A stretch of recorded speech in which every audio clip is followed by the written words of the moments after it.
Hello friends, welcome to Lachu's Lifestyle. இன்னைக்கு நம்ம evening டைம்ல செய்யற ஒரு சின்ன ஸ்நாக் பார்க்க போறோம். இது வந்து வெஜிடபிள்ஸ் போட்டு செய்யற ஒரு எக்ல செய்யற ஒரு பணியாரம். வாங்க எப்படி செய்யறதுன்னு பார்க்கலாம். அதுக்கு நான் வந்து முதல்ல கடலை மாவு எடுத்துக்கோங்க. 3 ஸ்பூன்ஸ் கடலை மாவு போட்டுக்கோங்க. 3 டேபிள் ஸ்பூன் இது அளவு.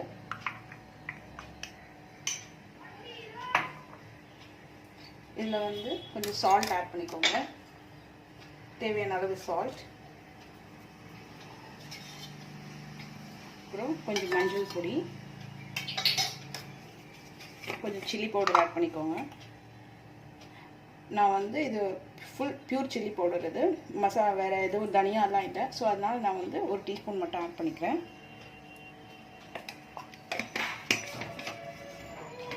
இதை நல்லா வந்து ஸ்டிர் பண்ணிக்கோங்க.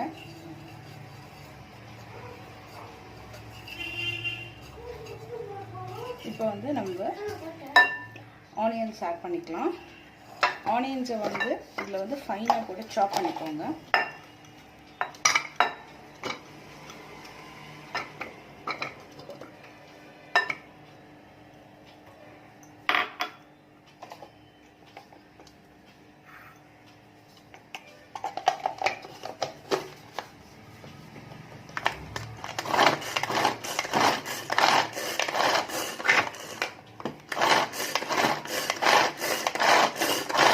எவ்வளோ ஃபைனாக வேணுமோ அவ்வளோ ஃபைனாக சாப் பண்ணிக்கோங்க.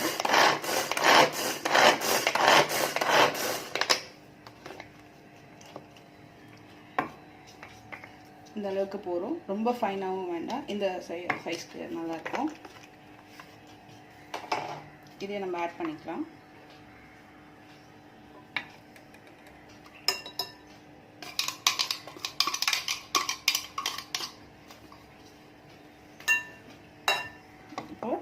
இதில் வந்து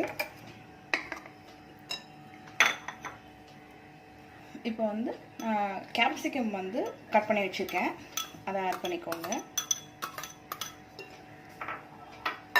அப்புறம் கேபேஜஸ் வந்து சாப் பண்ணிக்கலாம்.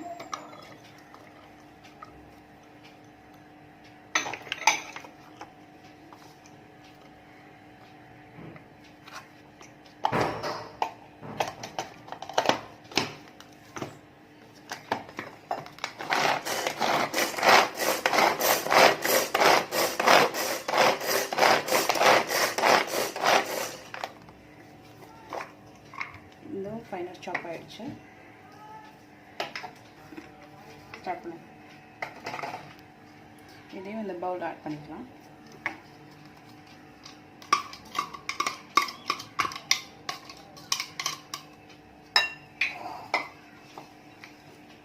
நல்லா மிக்ஸ் பண்ணிக்கோங்க.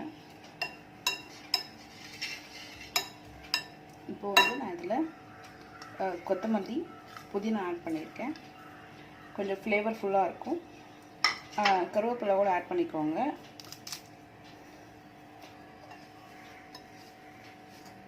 குழந்தைங்களுக்கு வந்து எப்போவுமே இந்த கருவேப்பிலை, கொத்தமல்லி இதெல்லாமே வந்து நிறைய சாப் பண்ணி கொடுங்க. அப்போ தான் அவங்க நிறைய விரும்பி சாப்பிட ஆரம்பிப்பாங்க. அது ரொம்ப ஹெல்ப்ஃபுல்லாக இருக்கும் அவங்களுக்கு. ஏன்னா இந்த ஹெர்ப்ஸ்லாம் நிறைய சாப்பிடணும். இப்போ வந்து இதில் வந்து நான் 2 எக் கட் பண்ணி ஆட் பண்ணிக்கிறேன்.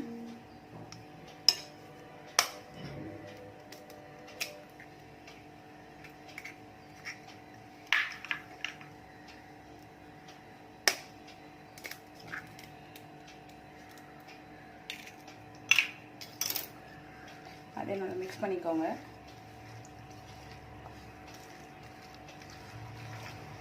இவங்களுக்கு குழந்தைங்களுக்கு கொடுக்குறதா இருந்தால் நீங்கள் வந்து சில்லி பவுடர் வந்து அதிகமாக ஆட் பண்ணாதீங்க.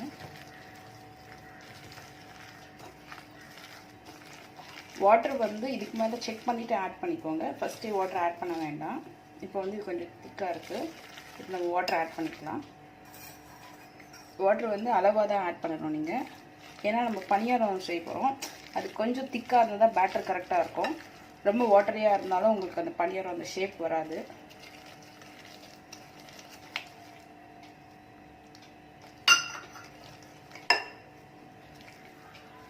இப்போ வந்து இந்த கன்சிஸ்டன்சியில் பார்த்துக்கோங்க.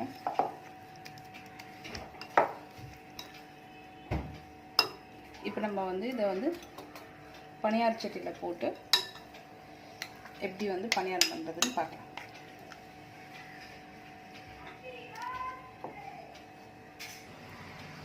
இப்போ நான் வந்து பனியாரக்கல் வச்சுருக்கேன்.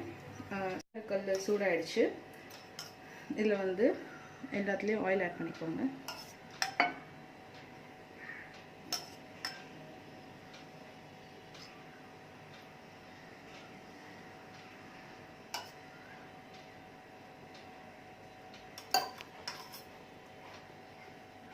இப்போ நம்ம வந்து பனியாரம் போட்டுடலாம்.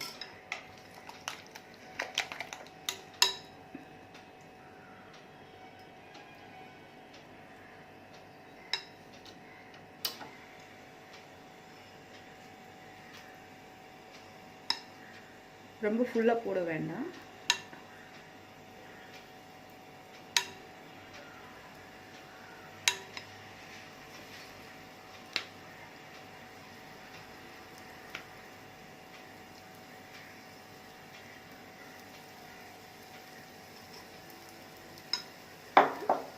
இது ஒரு 3 மினிட்ஸ் வந்து சிம்லேயே வேகட்டும். இது மாதிரி பபிள்ஸ் வந்ததுக்கப்புறம் சிம்மில் வச்சுக்கோங்க. ஒரு 3 to 4 மினிட்ஸ் வந்து வெந்ததுக்கப்புறம் திருப்பி போட்டுக்கலாம். இப்போ இது வெந்துடுச்சான்னு பார்க்கலாம்.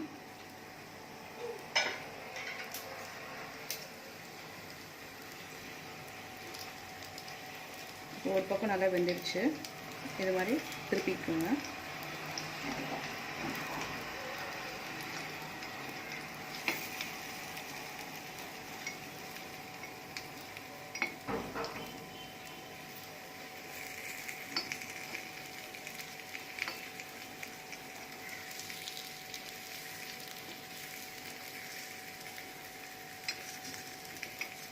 இந்த திருப்பினதுக்கப்புறம் இன்னும் ஒரு 2 மினிட்ஸ் வேகட்டும். அதுக்கப்புறம் நம்ம சர்விங் பிளேட்டுக்கு மாற்றிக்கலாம். இப்போ வந்துடுச்சான்னு பார்க்கலாம். இப்போ எல்லா பணியாரமும் நல்லா வெந்துடுச்சு பாருங்கள். இப்போ இதை சர்விங் பிளேட்டுக்கு மாற்றிக்கலாம்.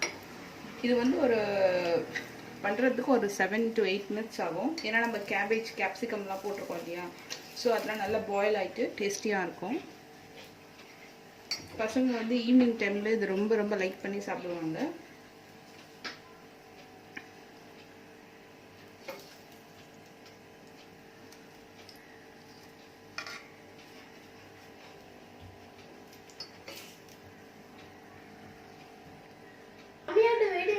பிடிச்சிருந்துச்சுன்னா லைக் பண்ணுங்க, ஷேர் பண்ணுங்க, சப்ஸ்கிரைப் பண்ணுங்க, கண்டிப்பா கமெண்ட் பண்ணுங்க. தேங்க்யூ.